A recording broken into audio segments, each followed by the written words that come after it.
அவன் காட்டின் வழியே சென்று கொண்டிருந்தான். நீண்ட தூரம் நடந்ததால் கால் வலித்தன. அங்கே கால்கள் வலித்தன. அங்கே ஒரு பெரிய ஆலமரம்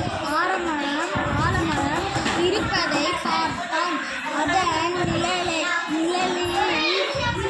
இளைப்பாறினான். மதிய வேளையானதால் தன் கொண்டு வந்த சிறிதான உணவை சாப்பிட்டான். உண்ட களைப்பால்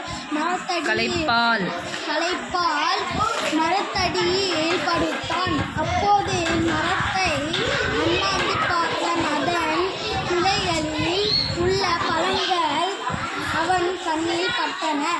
இவ்வளவு பெரிய மரத்தில் உள்ள பழம் இவ்வளவு சிறிதாக இருக்கிறதே என்று தனக்குத்தானே நினைத்து கொண்டு அப்படியே தூங்கிவிட்டான். சிறிது நேரத்தில் காற்றில் பழங்கள் உதிர்ந்து அவன் மீது விழுந்தன. தூக்கம் கலைந்து எழுந்தவன், நல்ல வேளை, பழம் சிறிதாக இருந்ததால் தப்பித்தேன். பெரிய பழமாக இருந்திருந்தால் என்ன நிலைமை என்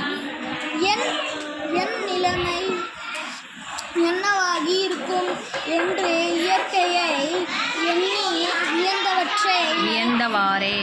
வியந்தவாறே நடக்க ஆரம்பித்தான்.